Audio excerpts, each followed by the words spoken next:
All right, college football and stuff here. It is week 2 of the 2021 college football season. Coming at you in this video with my picks for a few games. I think the games that I'm most interested in this week.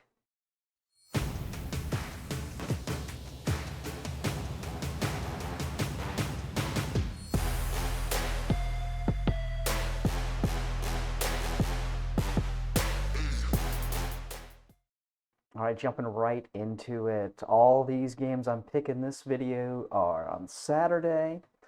First up, we have Oregon at Ohio State. Ohio State, a 14.5-point favorite. I think you need to be careful not to overreact to Oregon's game against Fresno. Fresno State is a very good Mountain West team. They have a very good offense, they have a very good defense. Um, Oregon should have looked better in that game. I think that's something that's easy to say.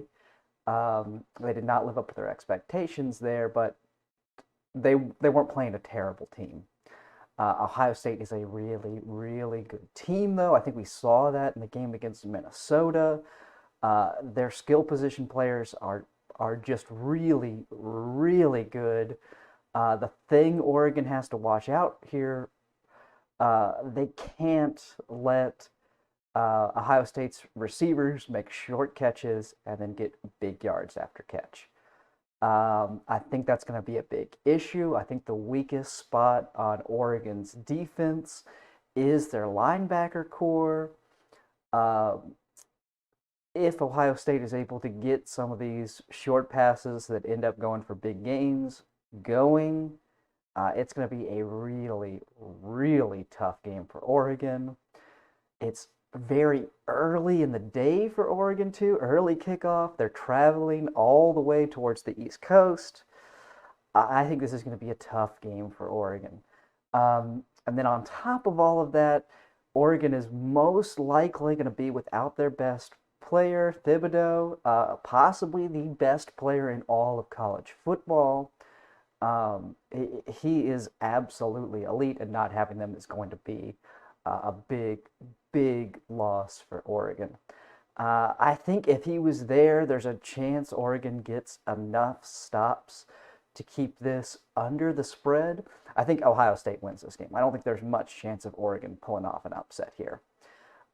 Without Thibodeau, with the athletes that Ohio State has, I think Ohio State has a good chance of winning this by 17, 21 points. I'm going to take Ohio State minus the 14.5. I really wish that was maybe 14 or just under 14, but I think I'm pretty comfortable with this pick. Of course, there's always a chance. I do think Oregon is going to look a lot better than it looked in their first game. I don't think it's going to be enough against Ohio State, though, and I don't think a loss here means that Oregon is a bad team. Ohio State is just really good. All right, next up we have UAB at Georgia. Georgia, a 24.5-point favorite. I wasn't going to pick this game because I don't really like picking these blowout games. I prefer, if I'm going to do just a few picks, to pick games I think are going to be competitive.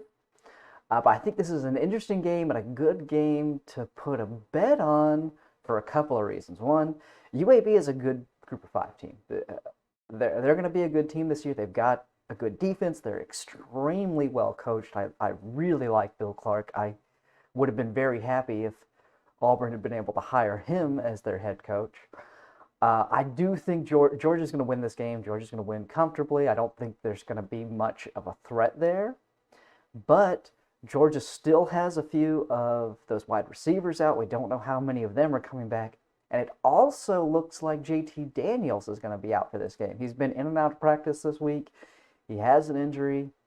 It seems like they're probably going to be keeping him out of this game. We don't know. Georgia hasn't said anything official. I think those two things, though, are going to result in Georgia playing a very, very conservative game on offense here. I think they're going to go run heavy. I think they're going to try to shorten the game. They're going to try to grind the clock out. I do not expect them to be explosive on offense or throwing the ball all over the place. I think that's going to result in a lower scoring game than it would be if you had JT Daniels and these wide receivers here. Now, I think UAB is going to have trouble scoring. Georgia's defense is absolutely elite. I expect UAB to get a couple of field goals probably, but I also think Georgia probably just runs the ball, gets 21, maybe 30 points. But if UAB gets 2 field goals, that's Georgia not covering. So I think Georgia's winning this game. They're winning it easy. It's not really going to be a question at any point in this game whether Georgia's going to win or not. But I don't think they're going to play the style of offense that lets them win by 24, 25 points. My pick, UAB plus the 24.5 there. Moving on, we have Pitt at Tennessee. Pitt, a 3-point favorite on the road against an SEC team. And Tennessee has not looked great. They looked a lot better than they have in the past few years in that first game, but that was against Bowling Green, who is not a good team. I think this is a big game for both teams. Both these teams really want to win here. Pitt is trying to prove that they can compete with some of these like SEC blue blood, some of these real teams.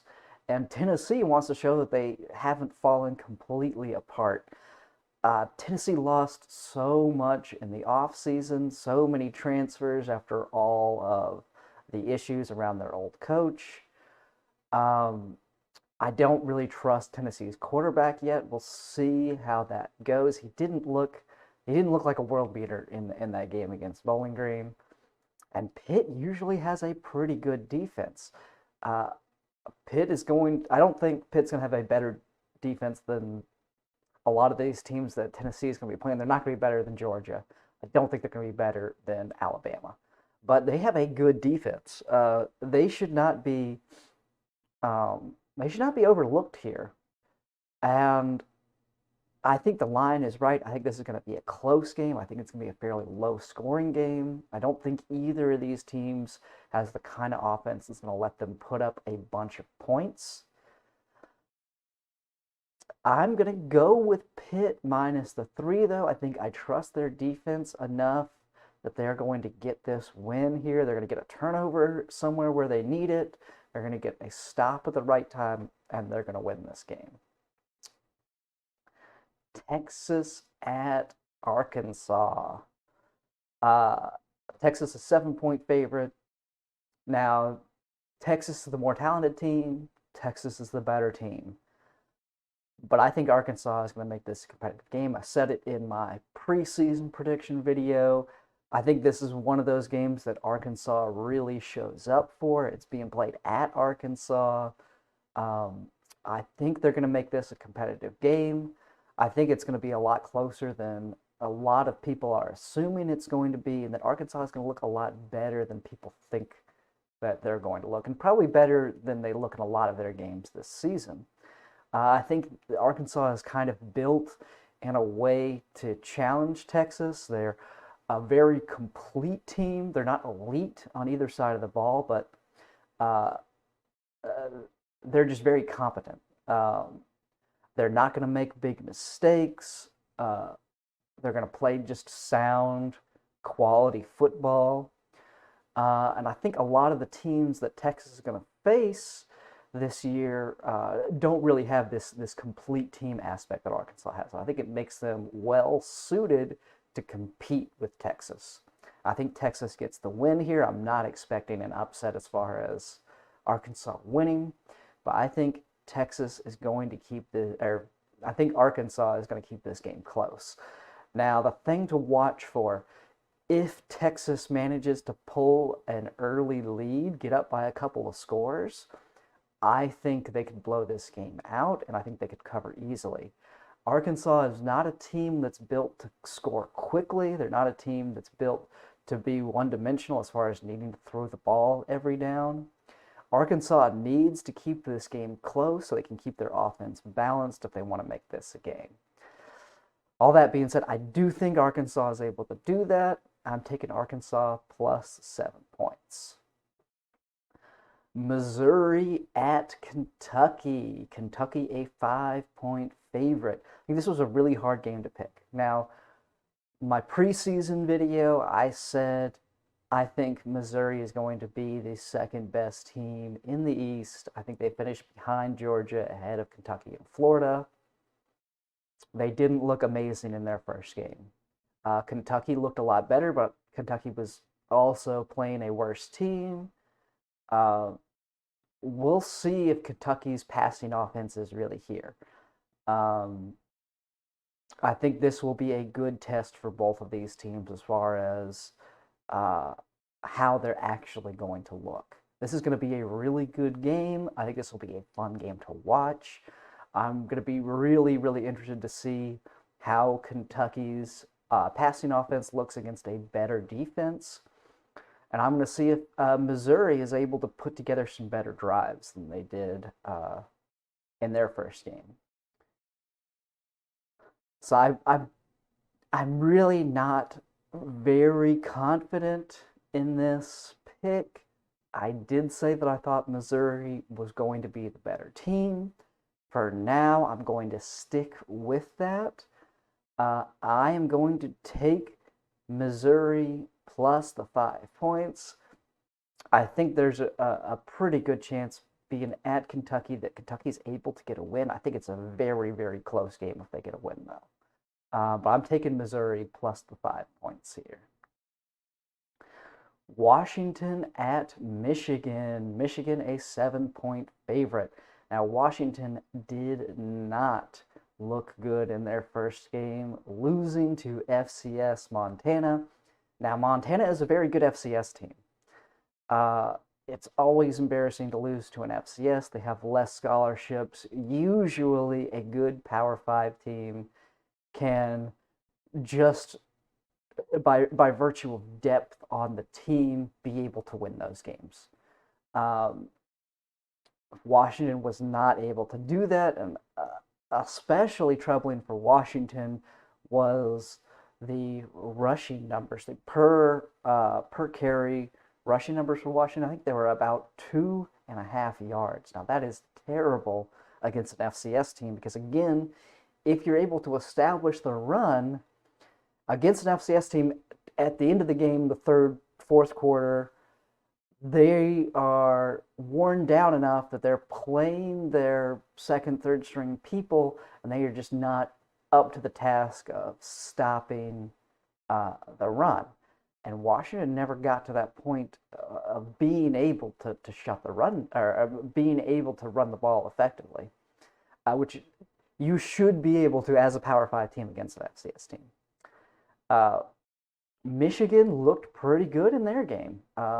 Western Michigan, not a horrible Group of 5 team. Put up a bunch of points, played well. Not really a dramatic game as far as if there was any question as to how Michigan looked. They did lose Ronnie Bell. I think that's going to be a big loss. This point spread makes me really worried, though. I think a lot of times when you see spreads like this, where your initial reaction, I guess, is like a layperson of having the mile high view of college football, you say Washington lost to an FCS team, Michigan looked good. You would expect the spread to be higher. It's at Michigan. I think generally these are trap bets in that case, and that it's going to be a closer game than a lot of people think. I